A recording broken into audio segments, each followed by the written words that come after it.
Guys एक चीज सोचो कि मान लो एक गाड़ी जो कि ऑलरेडी काफी बढ़िया बिक रही है एक देश में, और वो गाड़ी उस देश से बाहर भी एक्सपोर्ट हो रही है और बाहर के लोग भी उस गाड़ी को बहुत बढ़िया पसंद कर रहे हैं। पर एकदम से फिर कंपनी के दिमाग में आता है क्यों ना इस गाड़ी को डिफेंडर के अंदर हम कन्वर्ट कर दे, और वो कर भी देते हैं और इस गाड़ी का भाई बढ़िया एकदम मेकओवर हो जाता है। ये दोस्तों मैं नई वाली बोलेरो के बारे में बात कर रहा हूँ। पर वैसे अगर आप देखें तो काफी तगड़ी तगड़ी कार न्यूज आ रखी है, जिसमें जो Hyundai Venue है उसकी एकदम फ्रेश फेसलिफ्ट स्लैश नई जनरेशन का लॉन्च होने वाला है। उसकी ऑलरेडी टेस्टिंग चल रही है। अब मेरे ख्याल से भाई इसकी नई जनरेशन को लॉन्च कर देना चाहिए। कब से भाई मुझे याद है, मेरा करियर जब स्टार्ट हुआ था ना यूट्यूब वाला, तब Hyundai Venue रिसेंटली लॉन्च हुई थी और मैंने इस पे क्लिप बेट करके काफी भाई वीडियोस बनाई थी। तो यार अब तो Hyundai वालों भाई 6-7 साल हो गए कोई नई जनरेशन लॉन्च कर दो यार। इतने आलसी तुम तो टोयोटा से बदतर हो गए हो। जिसमें अगर आप देखिए जो ये नई वाली फेसलिफ्ट स्लैश न्यू जनरेशन दिख रही है, अब दोस्तों हमें पता नहीं क्या ही है। तो इसमें आपको सामने कुछ ज्यादा बड़ी बड़ी लाइटें मिलती है Hyundai Palisade टाइप की, जो कि ऐसे बड़ी बड़ी है, जिसमें आपको एलईडी बार्स वगैरह मिलते हैं। हाई बीम वाली आपको लाइटें मिलती है जो कि कनेक्टेड है एक बार से। आपको एकदम स्ट्रेट सा बॉनेट मिलता है, एकदम आपको स्ट्रेट सामने की लुक्स वगैरह मिलती है। दोस्तों काफी लक्ष्य गाड़ी लग रही है, पर इतनी छोटी गाड़ी के लिए इतनी बड़ी लाइटें होना भाई मेरे ख्याल से अच्छा नहीं है। भले हमें जितनी बढ़िया इस गाड़ी का भाई अप्रोच अच्छा बनाना हो, थोड़ी माचो गाड़ी बनानी हो, पर यार to be honest it's looking like too much. पर देखते हैं भाई क्या होता है। अभी कंफर्म भी नहीं है कि Hyundai Venue ही है या फिर कोई और गाड़ी है, पर लॉन्च की तो जरूरत है भाई Hyundai Venue की नई जनरेशन की। आप बताना आपको क्या लगता है। इसके अलावा दोस्तों अगर आप देखिए तो Fortuner के बारे में न्यूज आ रही है, जिसमें Fortuner की क्यूमुलेटिवली आज तक पिछले अराउंड 16 सालों में 3 लाख यूनिट बिक चुकी है। तो दोस्तों बहुत ही बड़ी बात है 3 लाख यूनिट्स, स्पेशली तब ये काफी कंसिडरेबली बड़ी बात है जब इस गाड़ी का प्राइस काफी महंगा है। और अगर आप डिवाइड करके देखें 3 लाख को 16 से, तो इसकी हर साल अराउंड 19,000 यूनिट्स आप कह सकते हैं एवरेज बिकी है। पर रिसेंटली वो सेल्स काफी बड़ी होने लग गई है, क्योंकि रिसेंट के सालों में इस गाड़ी की 30,000 यूनिट्स ऑन एवरेज हर एक साल बिकी है। और कोई बड़ी बात नहीं है अगर आने वाले सालों में 60-70 हजार यूनिट्स एक फॉर्च्यूनर जैसी गाड़ी की बिक जाएगी इंडिया में एक सिंगल साल में। और कोई बड़ी बात नहीं है अगर एक सिंगल गाड़ी भी इंडिया में 30-30 हजार यूनिट्स बिकने लग गई, क्योंकि इंडिया की इकोनॉमी दोस्तों एक्सपैंड कर रही है। काफी सारे लोग जो पहले बाइक पे थे वो कार्स पे आ रहे हैं, काफी सारे लोग जो कार्स पे थे महंगी कार्स पे आ रही है। तो जितना मर्जी दोस्तों इकोनॉमिस्ट बोल रहे हैं, जितना मर्जी हम थोड़ा डिलेमा क्रिएट कर ले हमारे इंडिया की इकोनॉमी के अराउंड, पर दोस्तों थोड़ा बहुत प्रोग्रेस तो हो ही रहा है। And we need to make this progress better by being a harder working citizen and by subscribing to Aristocar. दोस्तों if you subscribe to Aristocar you are kind contributing to the economy of India, and if Aristocar grows very well then the economy will also grow very well. तो दोस्तों subscribe कर लो दोस्तों, हमें 3 लाख चाहिए यार, कर दो ना यार। फिर दोस्तों अगली न्यूज आती है कि जीप ने अपनी नई वाली चिरोकी का अनवील कर दिया। अब आपको भाई चिरोकी कौन सी गाड़ी है, तो अगर आपको पता नहीं, चिरोकी एक तरह से जीप कंपस और ग्रैंड चिरोकी के बीच की गाड़ी है। और भूल जाओ अगर आपको लग रहा है गाड़ी का इंडिया में लॉन्च होने वाला है, जिंदगी लगा देना।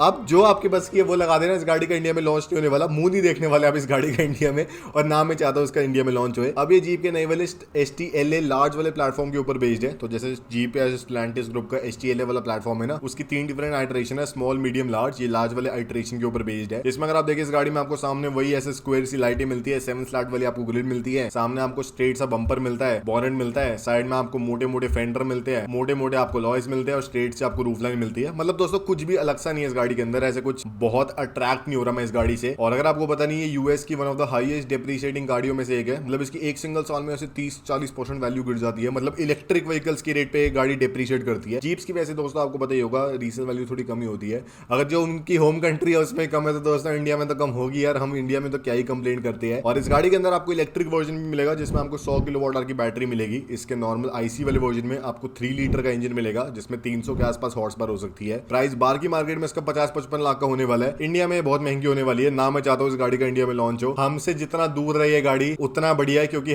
मुझे पता है कि इंडिया में अगर ये गाड़ी लॉन्च हो गई तो भाई जीप सिर्फ अपने डीलरशिप को ये गाड़ी बेच पाएगी। डीलरशिप आगे कस्टमर को नहीं बेचने वाले। फिर डिस्काउंट शुरू करने पड़ेंगे 30-40 लाख रुपए के, जैसे निसान को करने पड़ रहे हैं अपने एक्सट्रेल के साथ। तो दोस्तों leave this car, we don't need it. Jeep you don't need to launch this car in India. जो अगली न्यूज आती है वो भी एक गाड़ी से आती है, जो कि मुझे नहीं पता कि इंडियंस इतना बढ़िया एक्सेप्ट करेंगे या फिर नहीं करेंगे, जिसका नाम है विनफास्ट। अब विनफास्ट एक वियतनामी कार कंपनी है। इसके founder was already a billionaire. He found out that Elon Musk has made so much money by making Tesla, so why don't I also make an electric car company. He started pouring billions into this company and still it is not profitable. ये अपने India में काफी बड़ी factory बनाने का plan बना रहे हैं। और साथ ही में दोस्तों ये अपनी कार्स को इंडिया में ऑलरेडी टेस्ट कर रहे हैं। इनकी VF6 की इंडिया में काफी महीनों से टेस्टिंग चल रही है। अब रिसेंटली इनकी VF7 भी इंडिया में टेस्ट होते देखी गई है, जो कि अगर आप देखें BYD Atto 3 से थोड़े बड़े साइज की गाड़ी है, पर उसी वाले प्राइस पॉइंट में आती है। तो विनफास्ट एक तरह से आपको बड़ी गाड़ी ऑफर करने का ट्राई कर रहे हैं सेम प्राइस में, ताकि आपको बड़ा वो स्कॉर्पियो वाला जो इफेक्ट है ना महिंद्रा वाला, वो आपको मिल जाए। इसमें अगर आप देखें सामने इस गाड़ी में आपको कनेक्टेड हेडलाइट्स मिलती है, LED बार आपको मिलता है, एक आपको हाउसिंग के अंदर बड़े बड़े फॉग लैम्प वगैरह मिलते हैं, बड़ी बड़ी आपको हाई बीम लाइट मिलती है। साइड में काफी गाड़ी लंबी सी है, और आपको पीछे वही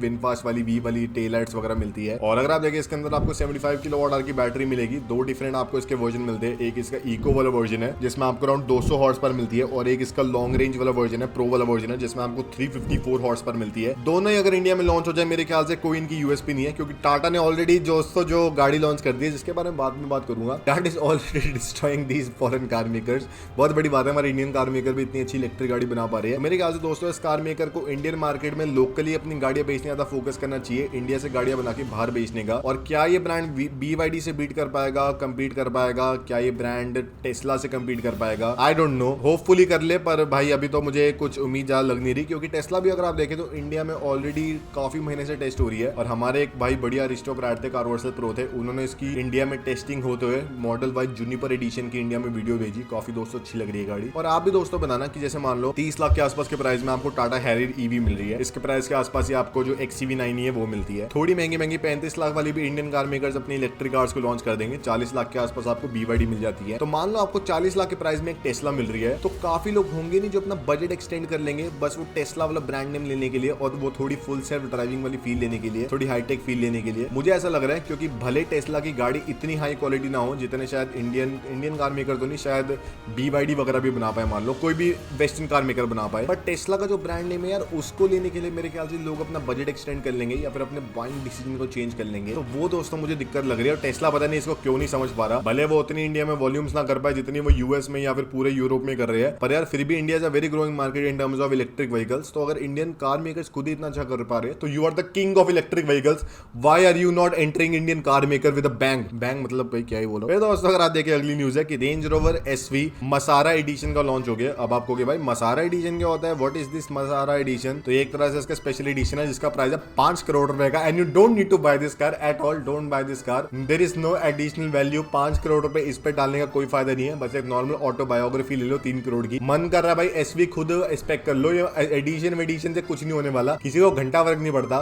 जिसमें ये गाड़ी पूरी मैट ब्लू कलर के अंदर फिनिश्ड है, आपको थोड़े बहुत इसमें गोल्ड एक्सेंट्स वगैरह मिलते हैं। इंटीरियर में आपको ग्रे इश ब्लू और व्हाइट का वो कॉम्बिनेशन मिलता है। स्टीयरिंग भी काफी लक्स है। हाँ गाड़ी की क्वालिटी काफी अच्छी है, आपको मेटालिक बिट्स वगैरह मिलते हैं, मार्बल बिट्स आपको मिलते हैं, पर 5 करोड़ वाला अच्छा नहीं है दोस्तों। 5 crore is a very considerable amount for a range rover obviously, जो कि दोबारा सर्विस सेंटर में खड़ी रहनी है। तो I don't think so I will gonna trust range rover with 5 crore of my hard earned money. और टोयोटा से दोस्तों फिर पता नहीं अगली न्यूज आ रही है जिसमें टोयोटा की जो नई वाली FJ क्रूजर है उसके होमोलोगेटेड वर्जन इंटरनेट पे आ गया है। और भाई मुझे लैटिना लड़कियों की क्यों याद आ रही है इस वाले वर्जन से, मैं आपको समझाता हूँ क्यों। इसमें अगर आप देखिए सामने इस गाड़ी में आपको थोड़ी बहुत जो FJ क्रूजर है वैसी आपको लुक्स मिल रही है, जिसमें आपको स्ट्रेट सा बोनट मिलता है। FJ क्रूजर जैसी आपको लाइटें मिलती है, थोड़ी हाईटेक होगी ऑब्वियसली, स्क्वायरिश हो गई है, पर आपको वैसी मिलती है। मोटा सा आपको बम्पर मिलता है साइड में जो कि जाके एकदम ऐसे मैच हो रहा है। और आपको थोड़ी बहुत टोयोटा की जो 17 इंच वाले अलॉयज है ना, जो कि फॉर्च्यूनर वगैरह में आते हैं, वो आपको मिलती है। अब पीछे पता नहीं इतना इसका बैक इतना हैवी क्यों कर दिया ऐसे भाई, इतना बड़ा सा एस क्यों इतनी बड़ी है, जिसमें आपको स्ट्रेट से इसकी रूफ लाइन मिलती है, स्ट्रेट से आपको इसके विंडो लाइंस वगैरह मिलती है, और आपको बड़े बड़े मोटे मोटे दरवाजे मिलते हैं। और पीछे से इतनी एक्सटेंडेड सी क्यों है, इतनी बड़ी सी क्यों है? मैं एक तो शेप क्या बना रहा हूँ, पर बड़ी सी बहुत ज्यादा है यार ये गाड़ी। ऐसी क्यों बना दी टोयोटा ने? अब मुझे पता नहीं यार इसके अंदर कोई इसकी यूनिक कोई चीज है कि भाई बंदे बैठ पाएंगे पीछे, ये मिलिट्री के काम आ पाएगी, या फिर इससे प्रैक्टिकलिटी बढ़िया होती है, या फिर एरोडायनामिक्स बढ़िया होता है, मुझे नहीं पता। पर यार अच्छी नहीं लग रही यार। टोयोटा FJ क्रूजर पहले वाली की लुक्स ऐसे जा रही थी, तो भाई पीछे जाके ऐसे पूरी एस बढ़ गई है इसकी। What the hell is Toyota doing? और टोयोटा से दोस्तों याद है कि टोयोटा ने भी रिसेंटली, अगर आपको पता नहीं, तो अपनी फॉर्च्यूनर हाइब्रिड को इंडिया में लॉन्च कर दिया, जिसकी मैं बहुत दिनों से हाई बना रहा था, बहुत महीनों से। अब मेरी दोस्तों काफी हाई एक्सपेक्टेशन थी कि जब फॉर्च्यूनर का ये वाला वर्जन लॉन्च होगा तो Toyota is going to do something revolutionary, but I forgot Toyota India, जिसमें दोस्तों इस गाड़ी का जो नियो ड्राइव वाला वर्जन है वो इंडिया में लॉन्च हो गया, जिसमें आपको इंजन के साइड में 2.8 लीटर वाले इंजन के साइड में एक 48 वोल्ट की आपको बैटरी / मोटर टाइप मिलती है, जनरेटर मिलता है जो कि अराउंड 11 किलोवाट का है। और उससे एडिशनल दोस्तों अब आप कहोगे भाई क्या बेनिफिट होने वाला है, कि इसमें आपको ऑटोमेटिक इंजन स्टॉप स्टार्ट मिलने वाला है, जो ट्रैफिक में हो नहीं जाता कि अगर आप एक्सीलेटर दबाएंगे अपना इंजन स्टार्ट हो जाएगा, वो आपको मिलने वाला है। और आप कहोगे भाई क्या बताओ भाई, बढ़िया फायदा होगा इससे, तो पक्का कुछ ना कुछ इससे फायदा है कि आपको अराउंड आधा किलोमीटर पर लीटर से लेके 1 किलोमीटर पर लीटर के बीच की एडिशनल फ्यूल एफिशिएंसी मिलने वाली है, वो भी जब आप ट्रैफिक को अकाउंट में ले, जब आप नॉर्मल हाईवे पे चल रहे हैं फिर फर्क नहीं आने वाला। फिर दोस्तों आप कहोगे कि यार चल ठीक है यार, अगर आधा भी किलोमीटर का डिफरेंस आ रहा है, पर अगर प्राइस ज्यादा चेंज नहीं हुआ तो मैं ले लूंगा। 2 लाख रुपए से प्राइस इंक्रीज कर दिया है रैंडमाइज टेक्नोलॉजी को डालने के लिए, जो कि मारुति के अंदर पता नहीं कब से आ रही है। और अगर आपको मैथ करके दूं ना कि आप ये 2 लाख रुपए कब तक आप इसको फ्रूटफुली यूटिलाइज कर पाओगे, आप आपको ये गाड़ी ऑलमोस्ट 15 लाख किलोमीटर चलानी पड़ेगी अगर आपको वो 2 लाख रुपए का एडिशनल जो बेनिफिट है उसको पूरा यूटिलाइज करना है। व्हाट इज टोयोटा डूइंग भाई, इसके लिए कौन देगा भाई 2 लाख रुपए इस रैंडमाइज टेक्नोलॉजी के लिए? मेरे ख्याल से टोयोटा को पता क्या करना चाहिए था, हर एक गाड़ी में रैंडमली ये लॉन्च कर देना चाहिए था, मतलब एडिशनल पैसे बढ़ाने नहीं चाहिए थे। ये तो भाई टेक्नोलॉजी है भी नहीं, इसका आप अलग से वेरिएंट क्यों बना रहे हो? तो स्टैंडर्ड है भाई बाहर की गाड़ियों में। टोयोटा ने पूछा भी नहीं है कि आपको लेना है या फिर नहीं लेना, बस रैंडमली गाड़ी में डाल दिया ना, प्राइस इंक्रीज करा। इंडिया में तो भाई चलो भाई 2 लाख रुपए से प्राइस इंक्रीज कर दो, इंडियंस तो है ही बेवकूफ, वो तो ले ही लेंगे हाइब्रिड के नाम पे। उन्हें क्या फर्क पड़ता है कि इसका 15 लाख किलोमीटर उनको चलानी पड़ेगी अगर इस गाड़ी का फुल पोटेंशियल उन्हें यूटिलाइज करना है। तो don't buy the Neo Drive, don't buy, no use. Additional अपनी गाड़ी में इलेक्ट्रॉनिक्स ही डाल रहे हो जिससे जो इसकी यूएसपी है बढ़िया रिलायबिलिटी वाली वो कम ही हो रही है। डोंट बाय इस 2 लाख रुपए भाई, मुझे देना 2 लाख रुपए अगर आपके पास फालतू है। फिर दोस्तों जो अगली न्यूज है कि बेंटली की बेंटाइगा स्पीड का ऑफिशियली अनवील हो गया है, जो कि बेंटली की आज तक की फास्टेस्ट एसयूवी है। इस गाड़ी में आपको पहले जो W12 इंजन मिलता था, अब आपको वेट मिलता है थोड़ा डाउन साइज हो गया, जिससे इस गाड़ी का वेट भी कम हो गया 42 kg से। और इस गाड़ी के अंदर आपको एडिशनल पावर मिलती है, अराउंड आपको 15 हॉर्स पावर पहले से ज्यादा मिलती है, 650 आपको हॉर्स पावर मिलती है। टॉर्क आपको 50 Nm पहले से कम मिलता है क्योंकि इंजन V12 से V8 पे आ गया है, मतलब W12 से V8 पे आ गया है। लुक्स में आपको डिफरेंस मिलता है जिसमें आपको ग्रिल वगैरह सारी ब्लैक मिलती है। साइड में आपको मलिनर वाले 22 इंच के व्हील्स मिलते हैं जिसमें ग्रीन एक्सेंट्स है। पीछे आपको नई टेल लाइट्स मिलती है। इंटीरियर में थोड़े बहुत ग्रीन एक्सेंट्स आपको मिल रहे हैं, मलिनर वाले स्पोर्टी वाले ब्रिटिश रेसिंग ग्रीन जैसे। अच्छी दोस्तों काफी लग रही है, पर ये गाड़ी बिकने नहीं वाली। और बेंटली का दोस्तों मुझे पता क्या लग रहा है, Bentley has kind of lost its charm and they need to make a much more sportier car to attract younger audience. अगर आप दोस्तों देखें ना, जो भी गाड़ी यंगर ऑडियंस को अच्छी लगती है ना, जनरली वो मार्केट में बहुत अच्छा चलती है। फॉर एग्जांपल लैम्बोर्गिनी बहुत बढ़िया परफॉर्म कर रही है क्योंकि सारे जो यंग लोग हैं जो कि अमीर बंदे लैम्बोर्गिनी परचेज करते हैं। फिर उसके बाद दोस्तों फरारी अच्छा काम कर रही है, यंग लोगों को अच्छी लगती है। फिर उसके बाद रोल्स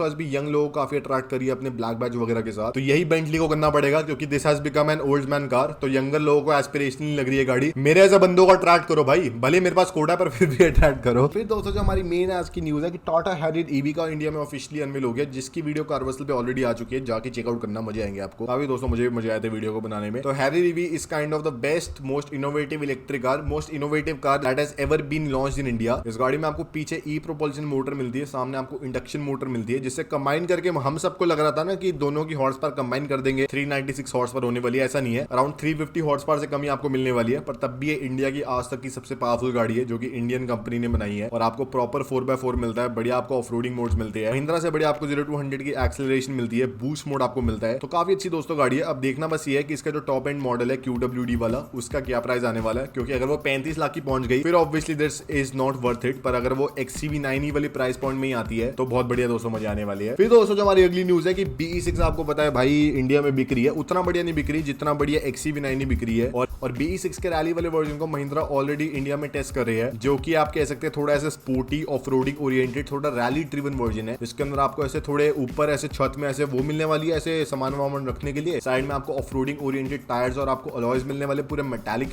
फिनिश के, थोड़े आपको स्पोर्टी डेकल्स वगैरह मिलने वाली है। और शायद थोड़ी ऐसे स्पोर्टी ऑफ रोडिंग ओरिएंटेड इसके अंदर मोड्स वगैरह डाल दे महिंद्रा, या फिर इसके अंदर पावर वगैरह डाल दे, मतलब क्वाड मोटर कर दे, डुअल मोटर कर दे इसको। देखते दोस्तों क्या होता है। और फिर दोस्तों जो आज की हमारी अगली न्यूज है कि टाटा सियरा आपको पता है is the next big launch from Tata motor. और टाटा सियरा के जो 3 डिफरेंट स्क्रीन वाला सेटअप है उसको टेस्ट करते हुए देखा गया है, जो कि दोस्तों काफी अच्छा लग रहा है। मतलब ऐसा कुछ खास नहीं है इसके बारे में बताने का, मतलब बढ़िया भाई आपको कंफर्म है कि ये मिलने वाला है। और जो दोस्तों आज की हमारी मेन न्यूज है कि जो महिंद्रा बलेरो है उसका दोस्तों इंडिया में टेस्टिंग स्टार्ट हो गई नए वाले वर्जन की। अब ये कंफर्म नहीं है कि क्या ये बलेरो ही है, महिंद्रा की कोई नई सेगमेंट की गाड़ी है, पर मैक्सिमम लोग बलेरो ही कह रहे हैं क्योंकि अब बलेरो ही बची है उनके पास लॉन्च करने के लिए। अब मुझे दोस्तों क्या लग रहा है महिंद्रा क्या करने वाले है कि इस गाड़ी को लॉन्च कर देंगे जो कि इंटरसेक्ट करेगी बलेरो के बीच में और बलेरो नियो के बीच में, और बलेरो नियो को डिसकंटिन्यू कर देंगे और इस गाड़ी को लॉन्च करेंगे। और जो एग्जिस्टिंग वाली बलेरो है जो कि ऑलरेडी बिक रही है पुरानी वाली, उसको भी रिटेन करेंगे, ताकि दोस्तों क्या होने वाला है कि जो बाहर की मार्केट में और इंडियन मार्केट में भी जो टियर 2 टियर 3 सिटीज में उसकी डिमांड है कमर्शियल व्हीकल के तौर में, वो महिंद्रा फुलफिल कर देंगे। साथ ही में बलेरो को थोड़ा प्रीमियमाइज करके सस्ते प्राइस पॉइंट में एक रगेड गाड़ी को ऑफर कर पाएंगे। और अगर आप देखिए काफी रगेड लग भी रही है, जिसमें काफी अपराइट सी है गाड़ी, जिसमें आपको स्ट्रेट रूफ लाइन मिलती है, साइड में आपको ऐसे जाता हुआ मिल रहा है विंडो लाइन्स के नीचे, आपको एकदम स्ट्रेट इसका बम्पर मिलता है और एकदम ऐसे स्ट्रेट अप्रोच एंगल मिल रहा है। काफी माचो सी गाड़ी है, मैं काफी एक्साइटेड हूँ इस गाड़ी के लिए। और